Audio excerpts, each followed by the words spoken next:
Pada be famalo ki pot ngawe tag mamata to nga ki to kon pandemia ki ono bo se bisika. Ko Rio Tongan Airlines mo Palu Aviation ko siya tapo mo tapo poultry Friendly Island Shipping Agency pe mo MV Ottawa mo MV Tongyaki Home Gas Tonga Power Limited Keita Limited ko Maalahi Promotion Unit pe mo Sumba pe ki High Five Delight Taisin na fuko mo 12 Seafood pe fo mo TCC yo no mai ko ya line de telefoni mo internet ke fa wa to aki ai fa ma fola ko ni ko e ka lang to ani na mau i e tai mini funga station ai ko lang itu ai ki Miss Lucky Pot Restaurant ai fa mo ai Ivoni me fo i Queensland tohi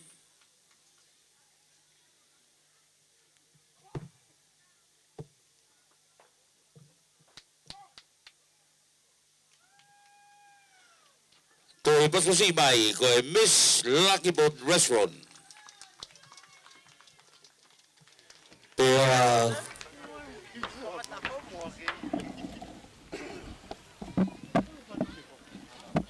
ko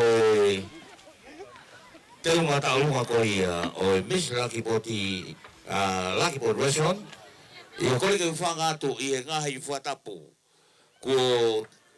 talamoa ka ulave atu ki te unga taolonga o ki kaunangani ko ngahi o te ungani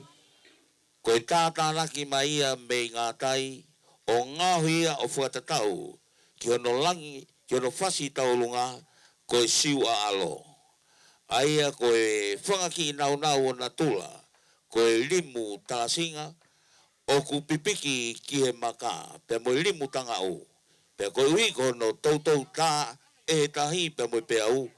o ku mai ki ai o ko mai ia o whakalano ki ngahi lano ko ia umata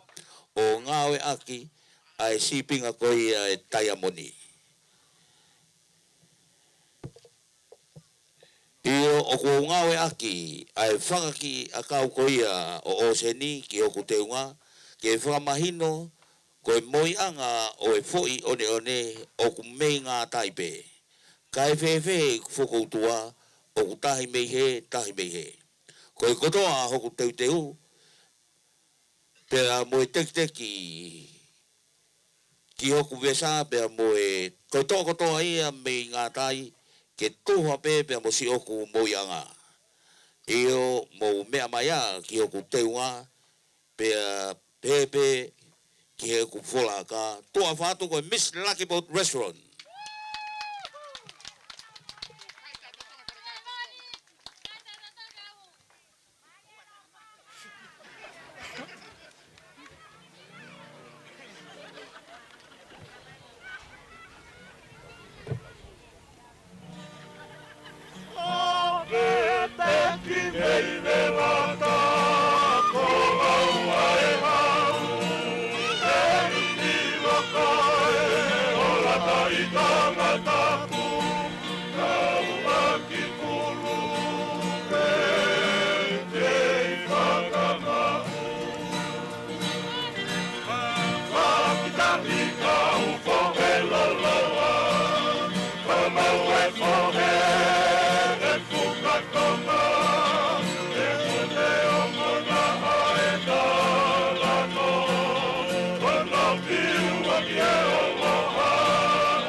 Misua ki population ko iwani me ko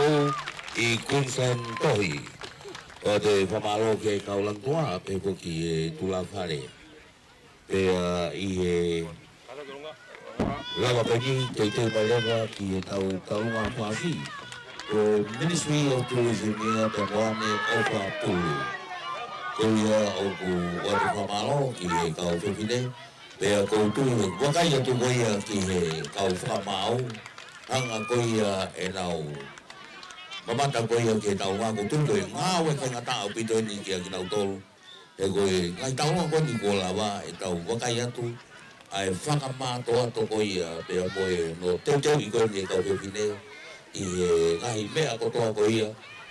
o ku whamau ia ke kau whamau koe I koni o te whamaro ki ngā we